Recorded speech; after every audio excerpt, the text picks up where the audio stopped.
하나님 말씀 듣도록 하겠습니다. 하나님 말씀은 누가복음 17장 11절부터 19절입니다. 모두 자리에서 기립하셔서 하나님 말씀 듣도록 하겠습니다. 제가 11절부터 19절까지 봉독합니다. 예수께서 예루살렘으로 가실 때에 사마리아와 갈릴리 사이로 지나가시다가 한 마을에 들어가시니 나병 환자 10명이 예수를 만나 멀리 서서 소리를 높여 이르되 예수 선생님이여 우리를 불쌍히 여기소서 하거늘 보시고 이르시되 가서 제사장들에게 너희 몸을 보이라 하셨더니 그들이 가다가 깨끗함을 받은지라. 그 중에 한 사람이 자기가 나은 것을 보고 큰 소리로 하나님께 영광을 돌리며 돌아와 예수의 발 앞에 엎드려 감사하니 그는 사마리아 사람이라. 예수께서 대답하여 이르시되 10사람이 다 깨끗함을 받지 아니하였느냐? 그 9은 어디 있느냐? 이 이방인 외에는 하나님께 영광을 돌리러 돌아온 자가 없느냐 하시고 그에게 이르시되 일어나 가라 네 믿음이 너를 구원하였느니라 하시더라. 아멘. 작성해 주시기 바랍니다.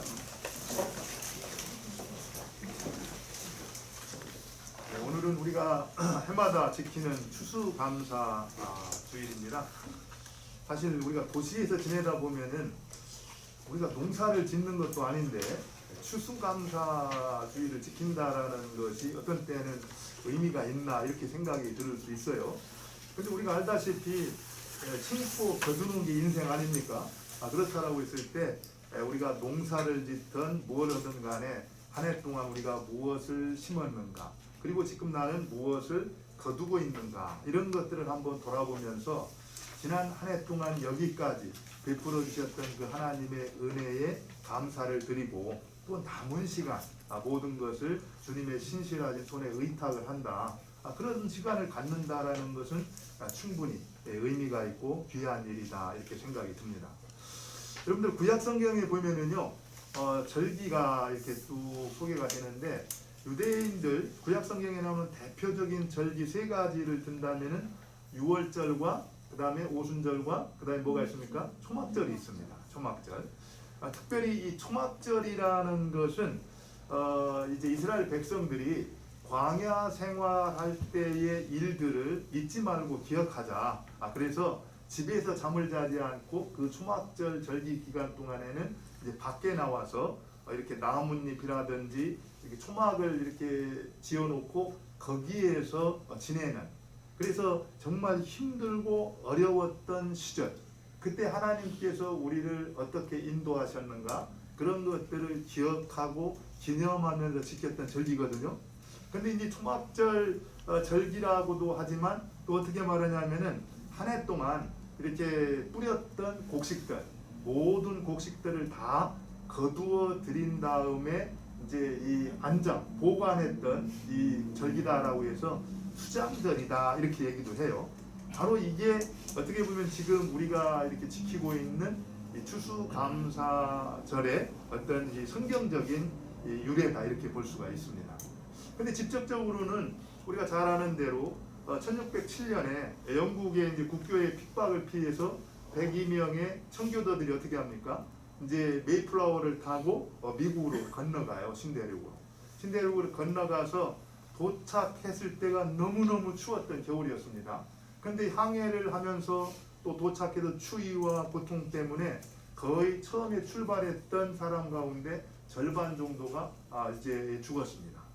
그리고 또 도착해서도 많은 어려움을 겪었죠.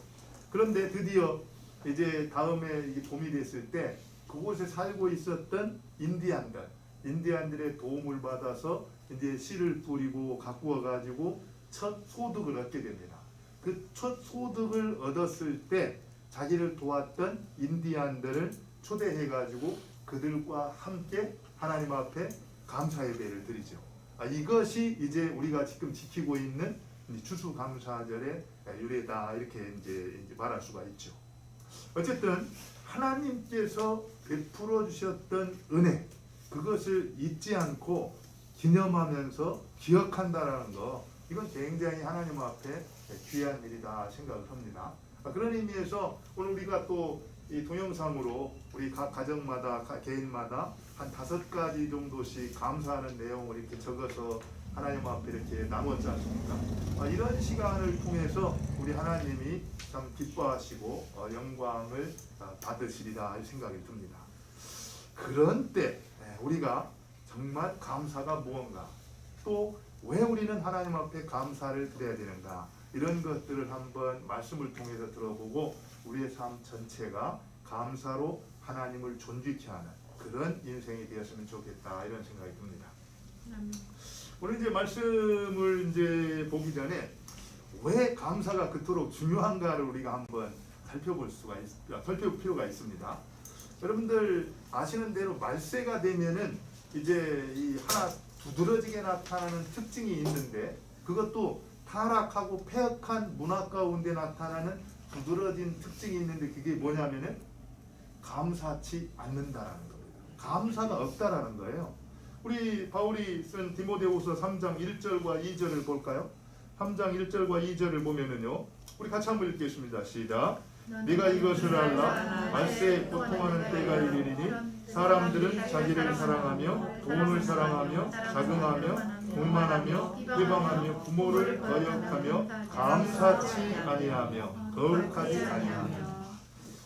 이 마지막 때가 되면은 감사치 않는 일이 두드러지게 나타난다.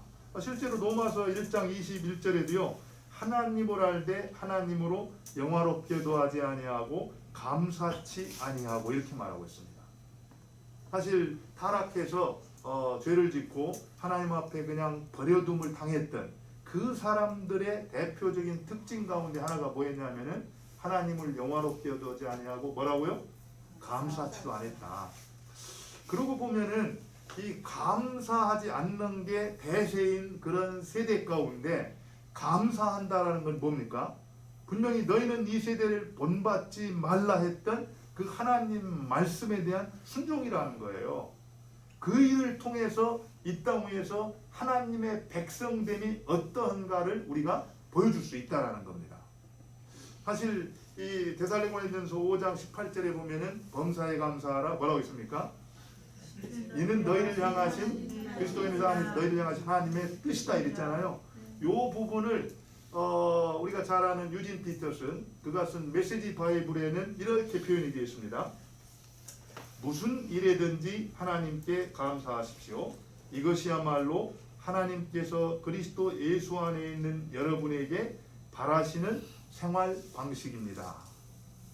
이것이 그리스도 예수 안에 있는 여러분에게 하나님이 바라시는 뭐라고요? 생활 방식이다 이렇게 말하고 있어요. 감사라는 것이 바로 세상 사람들의 생활 방식과는 완전히 다른 그리스도 안에 있는 여러분들이 살아내야 될 뭐라는 거예요? 생활 방식이라는 겁니다. 라이프 스타일이 돼야 된다는 거예요. 그러니까 폐역한 세대 가운데는 감사치 않는 게 두드러진 특징을 나타내고 있는데, 그런 세대 가운데에서 감사야말로 그리스도인됨을 보여줄 수 있는 아주 중요한 일이라는 겁니다. 그렇기 때문에 우리는 이 세상 가운데에서 뭐를 하며 살아야 된다는 겁니까? 감사하며 살아야 된다는 거예요. 정말 오늘 유진 피터슨이 말하고 있는 것처럼 우리의 삶의 방식이 감사가 될 수 있기를 바랍니다. 감사가 우리들의 삶의 방식이 될 수 있기를 바랍니다. 또 한 가지 우리가 금방 얘기했듯이 우리가 감사하는 것이 왜 중요한가? 우리는 항상 권면과 명령과 자의적으로 이렇게 해야 될 것을 구분할 필요가 있는데요. 감사하라. 뭐라고 했습니까? 명령인 거예요. 감사하라. 이것은 너희를 향하신 하나님의 뜻이다. 이렇게 말하고 있잖아요. 그러면은 감사하고 싶으면 하고 하기 싫으면 안 하고 이럴 문제가 아니라는 겁니다. 감사하는 것이 마땅한 것이라는 거예요. 감사하지 않는 것은 하나님 앞에 뭐라는 거예요? 불순종이라는 겁니다. 그렇기 때문에 우리는 마땅히 감사하는 것이 옳은 일이다. 그러면서 바로 감사하는 것이 하나님의 뜻이다라고 말하고 있는 그 하나님의 뜻에 순종하기 위해서 우리가 감사를 해야 된다는 겁니다. 옵션이 아니에요. 이건 순종을 해야 될 겁니다. 보통 이제 범사에 감사하라 그러면 대충 우리가 막 그 대번 그 얘기를 들을 때마다 반발심이 올라요.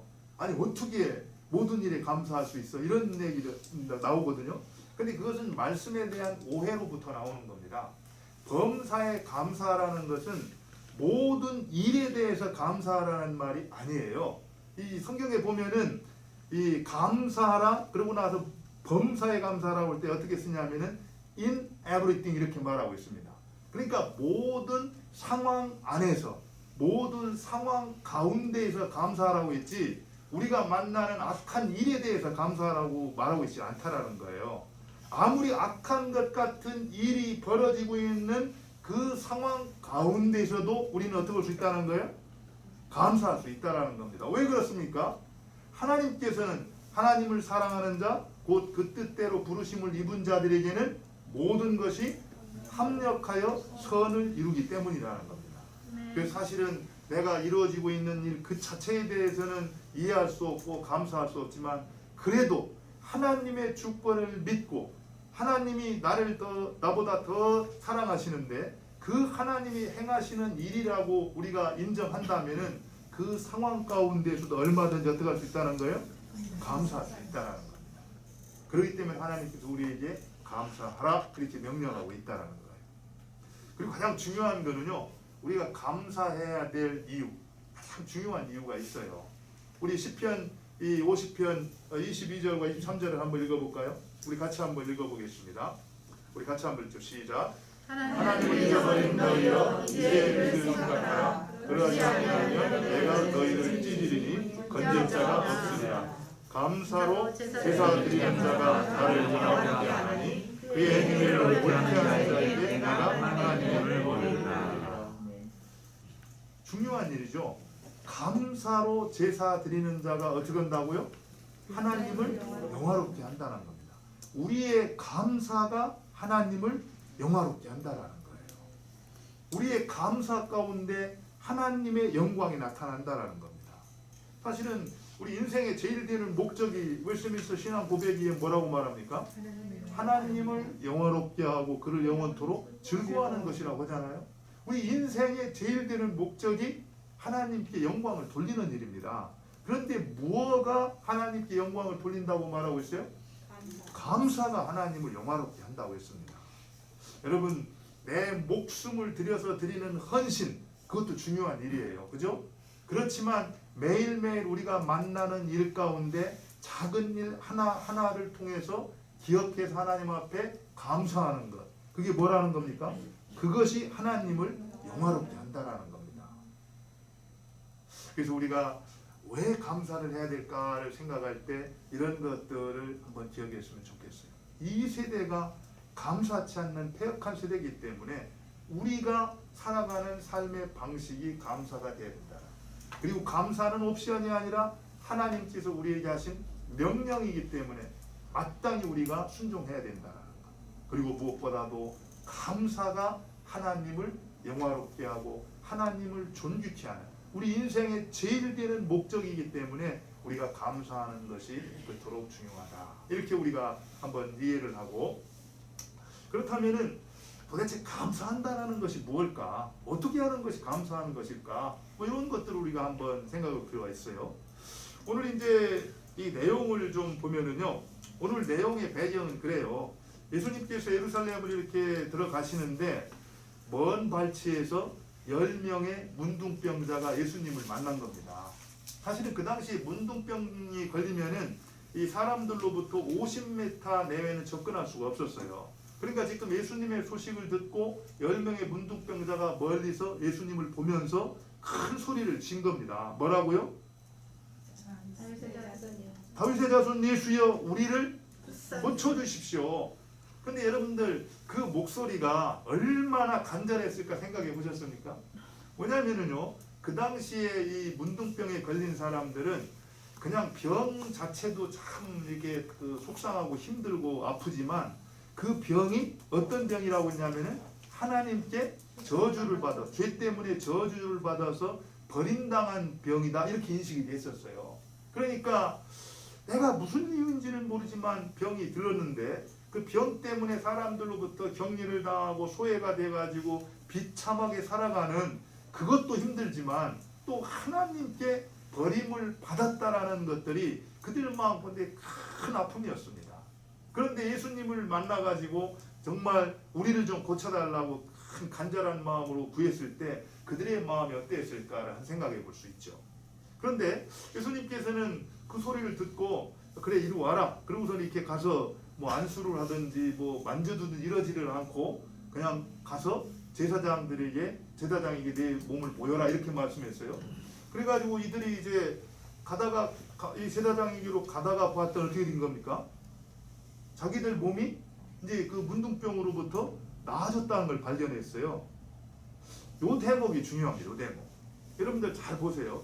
그때 10명이 모두 이제 자기 몸이 깨끗해졌다라는 것을 발견했을 때 10명 모두 감사한 마음이 들었겠습니까? 안 들었겠습니까?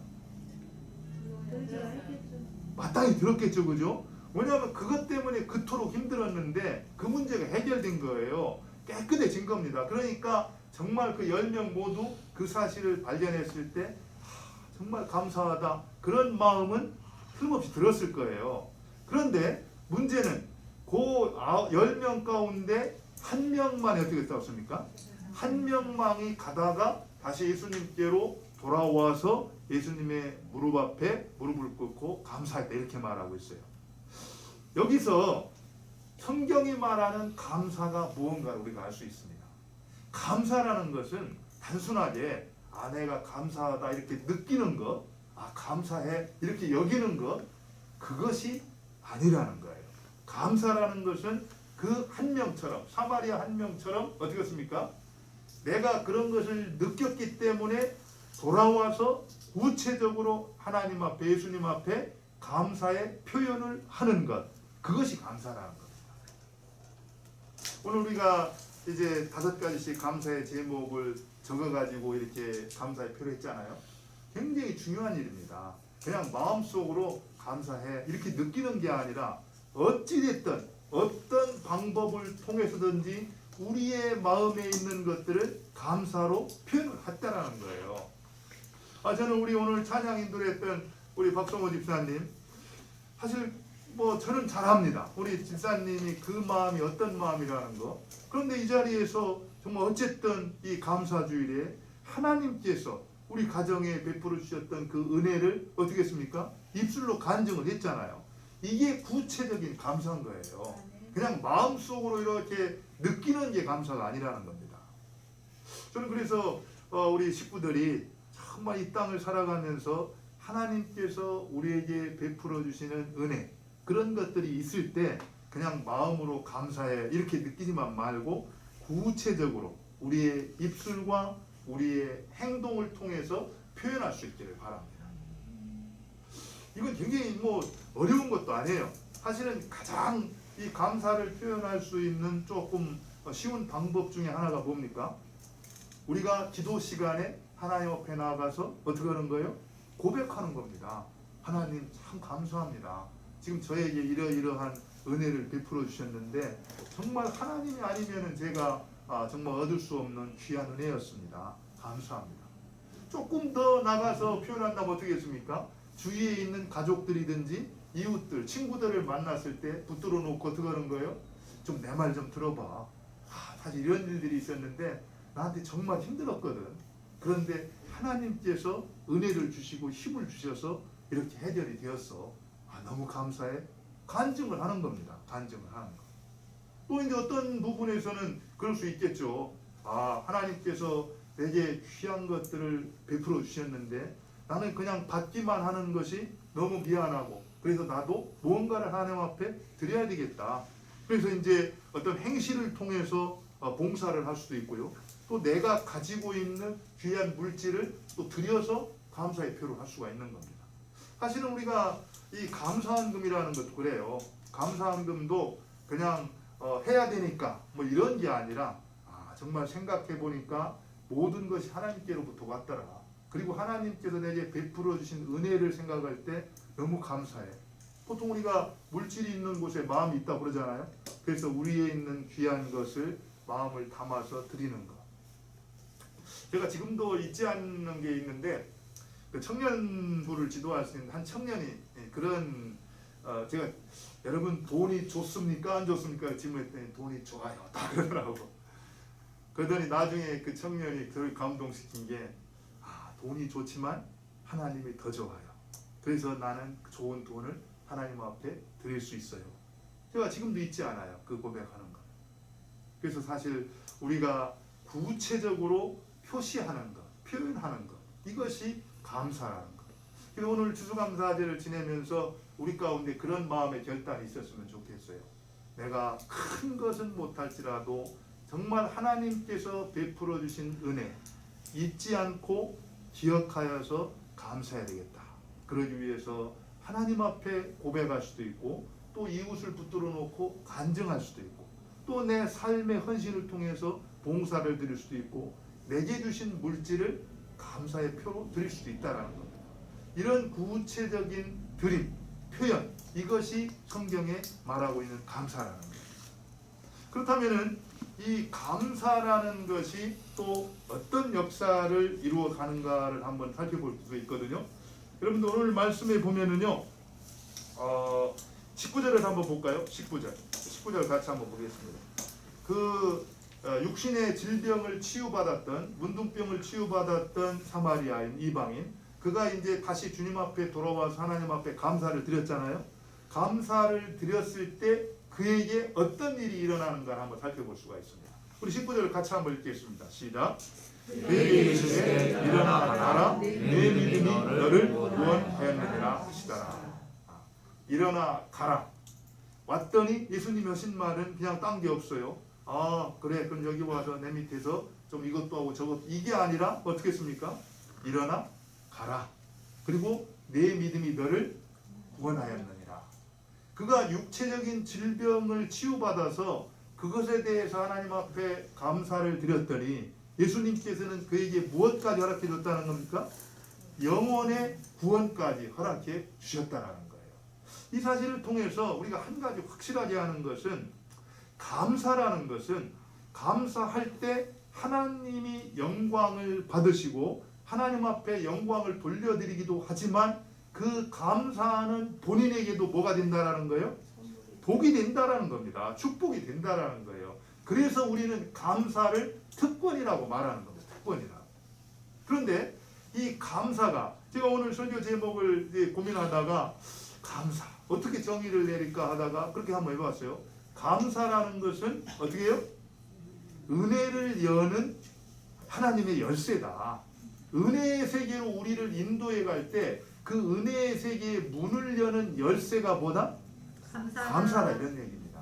우리가 감사할 때 은혜의 세계로 들어가는 문이 활짝 열려서 더 하나님이 준비하신 은혜 가운데로 나아갈 수가 있다는 겁니다. 불평하고 불만을 갖고 있으면은요, 은혜의 세계로 들어가는 문이 어떻게 되는 거예요? 그냥 꽉 닫힙니다. 그러나 우리 마음 가운데, 오늘 제가 이 감사 제목을 쭉 읽으면서 느낀 게 하나가 있어요. 여러분들 그 가운데 빠지지 않고 등장했던 내용들이 뭐냐면은 어려운 가운데서도, 이런 말이었습니다. 어려운 가운데에서도 내게 베풀어 주신 것을 기억하면서 감사했던 내용들이 있었거든요. 저는 그래서 우리 식구들한테는 정말 축복이라는 생각이 들어요. 보통 어려운 일이 생기게 되면 감사 안 하거든요. 그런데 그 어려운 가운데서도 하나님께서 베푸셨던 은혜를 기억하고 감사하는 그 심령들 가운데 어떻게 된다는 겁니까? 은혜의 세계의 문이 열리기 시작한다라는 거예요. 그리고 그 안에 하나님이 예비해 놓으신 은혜의 자리로 나갈 수가 있다라는 겁니다. 제가 사실 이 말씀은 할 얘기가 많습니다. 왜냐하면은 이 말씀을 여러분들 잘 생각해 보세요. 이 지금 문둥병을 앓았던 사람에게 있어서 보통 사람과 다른 한 가지 특징이 있습니다. 사실 보통 문둥병자들은 그저 내 몸에 어떤 질병만 고쳐지면 끝이다 이렇게 생각을 했어요. 그랬는데 지금 찾아왔던 사람은 그게 아니었습니다. 왜 이 문둥병이 내게 일어났을까? 사람들은 그 병이 하나님께 죄를 짓고 벌을 받아서 저주를 받아서 생긴 병이라고 말하는데 그는 그거를 그렇게 인정하지 않았던 거예요. 그 이유가 뭘까? 계속 고민을 했던 겁니다. 그랬는데 이제 자기의 병이 치유가 됐다라는 건 뭘 말하고 있습니까? 하나님께 저주를 받아서 생긴 것이 아니라 여전히 하나님께서 나를 사랑하고 계시다라는 것을 그는 깨달을 수가 있었다라는 거예요. 그러니까 이게 질병이 문제가 아니라 정말 나한테 가장 필요했던 그 하나님의 긍휼과 사랑, 그 헤세드의 사랑이 깨달아지니까 정말 내게는 그것 외에 다른 것보다 그것보다 더 중요한 건 없다. 그러면서 이제 하나님 앞으로, 주님 앞으로 간 겁니다. 그런데 주님께서 어떻게 한 거예요? 확인을 시켜준 거예요. 너는 하나님 앞에 버림받은 자가 아니라 오히려 여전히 하나님께서 너를 사랑하고 있다라는 증거로 그에게 영혼의 구원을 허락해 주었다라는 겁니다. 우리가 살아가면서 사실은 어려운 일들 만날 수 있죠. 또 어려운 일을 만난 사람한테 범사에 감사하십시오. 왜냐하면 모든 것이 합력하여 선을 이루기 때문입니다. 이런 말 자체가 굉장히 위로도 안 되고 좀 판에 박힌 말일 수 있어요. 그러나 한 가지 확실한 것은 우리가 당한 어려움이 전부가 아니라는 겁니다. 그 어려움을 통해서 가장 깊은 하나님의 은혜의 세계로 우리를 초대하고 계시는 하나님의 음성을 들을 수 있어야 된다는 거예요. 그 음성을 들은 자는 더 이상 그 어려움이 아니라 우리를 은혜의 세계로 이끄시는 하나님의 초대, 그 변장된 축복이 될 수가 있다는 겁니다. 우리 식구들이 어려운 가운데서 베풀어 주셨던 은혜를 쭉 나뉘는 걸 보면서 정말 앞으로도 하나님께서 우리 식구들을 통해서 역사하실 일들을 생각하면서 정말 마음에 감동이 있었습니다. 틀림없이 우리가 당한 어려움, 그것은 그 어려움으로 끝나는 것이 아니라 하나님의 은혜의 세계로 이끄시는 하나님의 축복의 초대라는 것을 기억하고 우리가 어려운 가운데서도 지금까지 인도하셨던 하나님, 지금까지 나를 붙들어 주시고 도와주셨던 하나님, 그 하나님을 생각하면서 감사할 수 있는 우리 모두가 될 수 있기를 바랍니다. 사실 지금 코로나로 인해서 지금도 어렵고 또 앞으로도 어쩌면 더 어려운 일이 계속 닥쳐올지 모릅니다. 그런 가운데에서 어려운 문제만을 보고 한탄할 것이 아니라 그 어려운 가운데에서도 하나님께서 주시는 은혜들, 제가 이제 우리 식구들 나누는 것 가운데 코로나 때문에 힘든 것도 있지만 참 이런 부분도 있어요. 이러면서 사실 코로나 때문에 가족들이 한 번도 같이 하지 못했었는데 가족들이 함께하면서 가족들 간의 관계를 회복할 수 있어서 너무 좋다, 감사하다, 이런 이제 일도 있고요. 또 코로나 때문에 또 많은 이렇게 사실은 뭐 우리가 마음껏 돌아다닐 수 없는 그런 부분이 있지만 그래서 이 환경이 회복되어지고 새롭게 되는 그런 일들이 있잖아요. 그래서 우리가 생각해 보면은 정말 코로나 때문에 어려운 것도 있지만 코로나 때문에 또 우리가 얻게 되는 유익도 있다라는 겁니다. 그런 것들을 하나씩 하나씩 기억하면서 감사할 때 그 우리의 감사가 더 큰 하나님의 은혜의 세계로 우리의 문을 열어준다라는 겁니다. 그래서 조금 힘들고 어려워도 그 힘든 일만 생각하지 말고 그 힘든 일 가운데서도 우리를 최선으로 인도하시는 하나님, 그 하나님을 바라보면서 감사하고 그 감사로 하나님의 은혜의 세계에 들어갈 수 있는 저와 여러분 될 수 있기를 바랍니다. 우리 같이 한번 기도하겠습니다. 오늘 말씀을 생각하면서